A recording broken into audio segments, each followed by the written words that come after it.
Good evening, everyone. Time for another silver update.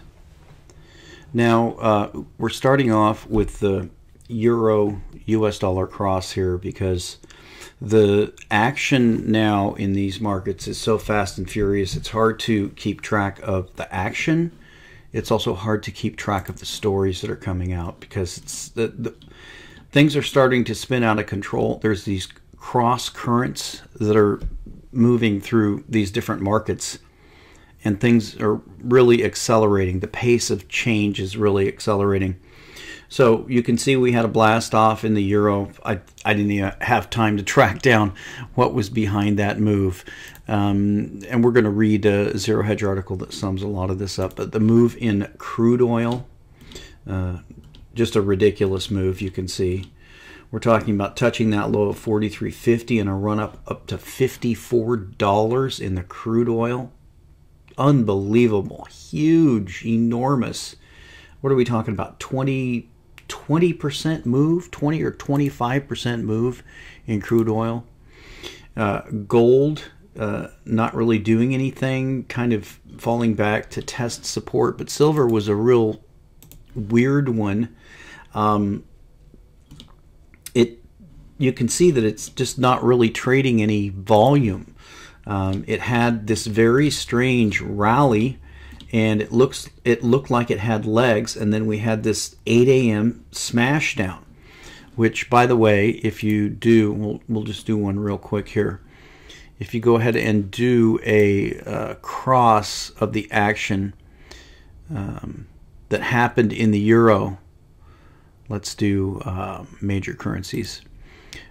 So the euro US dollar contract crossed over this silver price.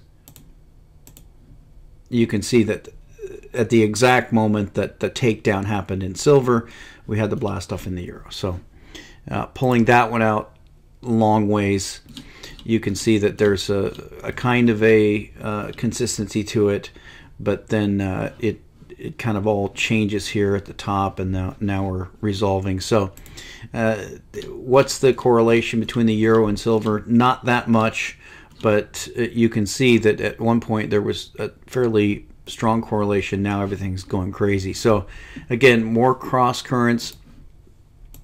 Another market we have to look at is the Russian ruble. Now, I've actually placed a bet in my little tiny Forex trading account, and I'm actually betting. I went long the Russian ruble at 70 to 1.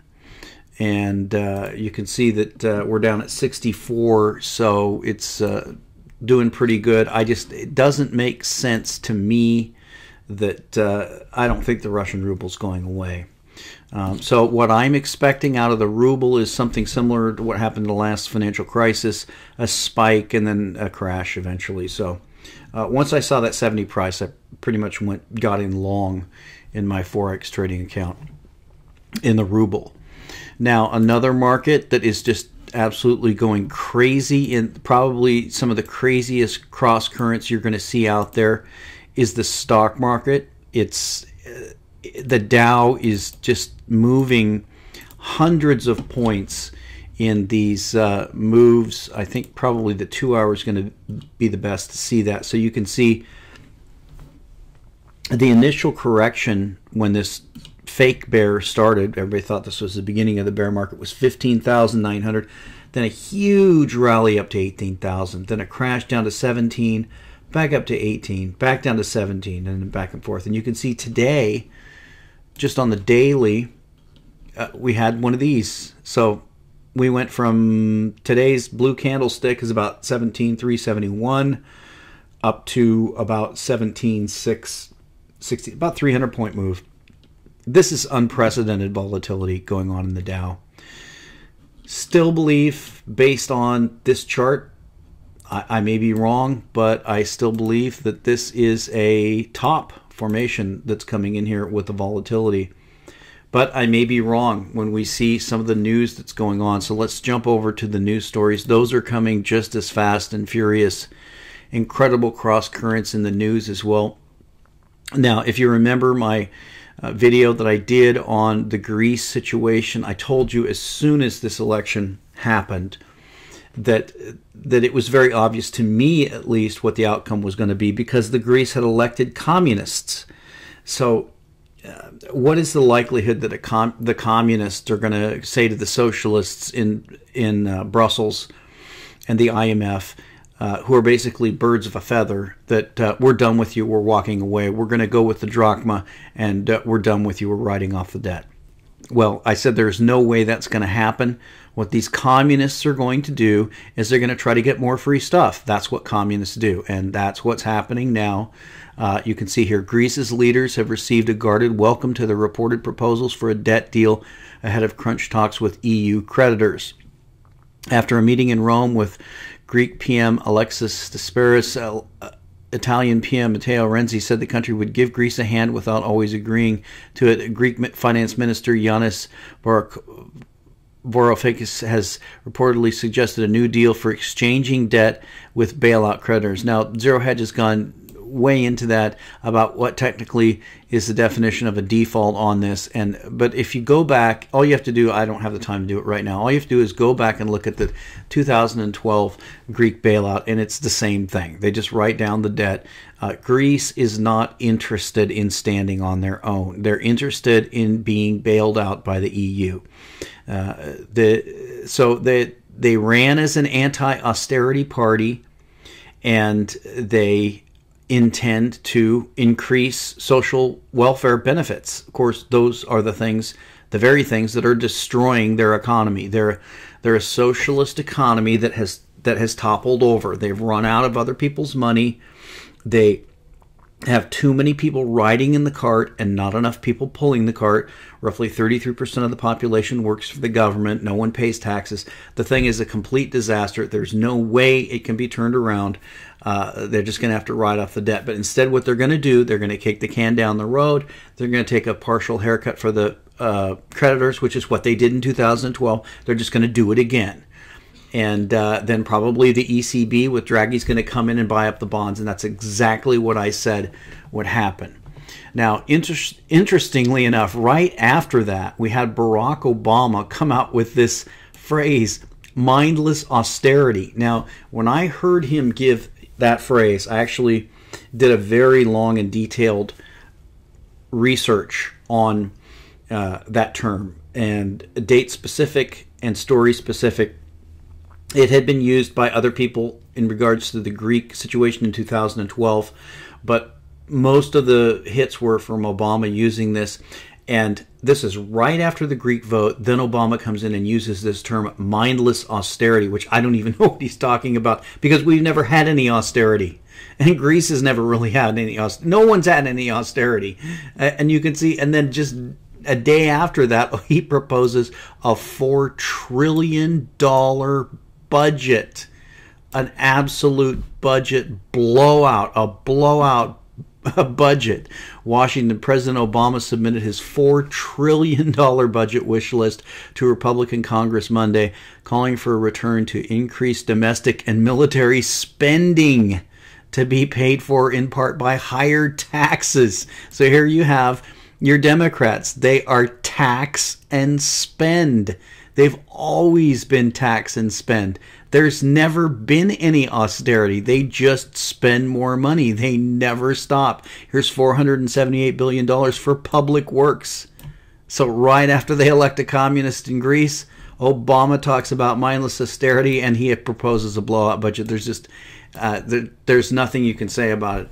So I'm not going to go any farther into that. But the rest of the time I want to spend reading this story that just came out on Zero Hedge, because this is important analysis. It's apparently by Tyler Durden himself. This tells us really a lot of what's going on behind the scenes. So I'm going to read this. While the markets are still debating whether the price of oil is more impacted by the excess pumping of crude here or the lack of demand there, remember the Baltic dry and all the stuff I've showed you, the lack of demand and we know that shale is going bust, or if it's all just a mechanical squeeze by momentum-chasing HFT algos who also know to buy in the milliseconds before 2:30 p.m., we bring readers' attention back to what several months ago was debunked as a deep conspiracy theory. Back then, we wrote about a certain visit by John Kerry to Saudi Arabia on September 11th, of all days, to negotiate a secret deal with the now late King Abdullah. If you remember, Jim Willie had been telling us that he had been dead for a very long time. We don't know when he died. So, as to get a green light in order to launch its airstrikes against ISIS, and we know that's the fake U.S.-backed terror organization, just like Al-Qaeda, or rather parts of Iraq and Syria. And not surprising, it is once again Assad whose fate was the bargaining chip to get the Saudis on the U.S. side, because in order to launch the incursion into Syrian sovereign territory, it took months of behind-the-scenes work by U.S. and Arab leaders who agreed on the need to cooperate against the Islamic State, but not how or when. The process gave the Saudis leverage to extract a fresh U.S. commitment to beef up training for rebels fighting Mr. Assad, whose demise the Saudis still see as a top priority. We concluded then, said otherwise, the pound of flesh demanded by Saudi Arabia to bless U.S. airstrikes and make them appear as an act of some coalition is the removal of the Assad regime. Why? So that, as we explained last year, the holdings of the great Qatar natural gas fields can finally make their way onward to Europe, which incidentally is also America's desire. What better way to punish Putin for his recent actions than by crushing the main leverage the Kremlin has over Europe? Because at the end of the day, it's all about energy. We made as much very clear in 1 month later in mid-October when we said if the oil plunge continues, now may be a time to panic for U.S. shale companies. The panic time has long since come, but only after we laid out the problem clearly enough for all to grasp. Of course, all of the above was purely in the realm of the conspiratorial, because the last thing the administration would admit is that the trade-off to its bargain with Saudi Arabia to implement a largely failed foreign policy regarding ISIS, which has grown in size since the coalition campaign, was to put at risk the entire U.S. shale miracle, a miracle which is evaporating in front of everyone's eyes, and all thanks to that closest of U.S. allies, the Middle East, Saudi Arabia. It was conspiratorial, that is, until today, when thanks to the far less tinfoil New York Times, one more conspiracy theory becomes conspiracy fact. Following a report that Saudi Arabia has been trying to pressure President Vladimir Putin of Russia to abandon his support for President Bashar al-Assad of Syria, using its dominance of the global oil markets at a time when Russian government is reeling from the effects of plummeting oil prices. And they quote the New York Times. As we predicted correctly in September, it was all about Syria. So let's get to the conclusion. This is a really long article. The conclusion: a number of Arab nations have been pushing for the Saudis and Russians, polar extremes in their positions toward Mr. Assad, to find common ground on the matter as a step toward ending the carnage of Syria's civil war, now almost 4 years old. But as one Arab diplomat put it, this decision is ultimately in Putin's hands. And that, ladies and gentlemen, is what the great oil collapse of 2014-2015 is all about. For those who want to know when to buy oil, the answer is simple: just after, or ideally before, Putin announces he will no longer support the Assad regime. If that is, he ever does, because that act will effectively destroy all leverage Putin may ever have over Europe, and in the process also end quite prematurely his career. Until then, every single HFD-induced spike in oil is one to be ultimately faded, because as the past few months have shown, it's the Saudis who set the price, and they will not take no for an answer, even if it means crippling the entire U.S. shale and energy industry in the process. So that's a fascinating analysis. That really does seem to line up with these amazing cross currents that we're seeing here in the markets. Radical moves in the price of oil, radical moves in the price of the Russian ruble, radical moves in the commodities. It's these cross currents are becoming so violent and so crazy. It's something is happening. We're getting on the edge of something really big. Of course, they're keeping the precious metals down. We know these are really the only safe places to hide. Maybe whatever allocation is in precious metals, a certain allocation in cash, and then maybe some allocation in preps. That's really going to be the only place to hide when this comes down. This is the titans of the world right now. They're fighting for power, and they're using economic warfare. They're using propaganda warfare. They're using mind control warfare. They're using terrorist warfare to battle over these commodities. And that's what's behind all of this. And we'll talk to you next time.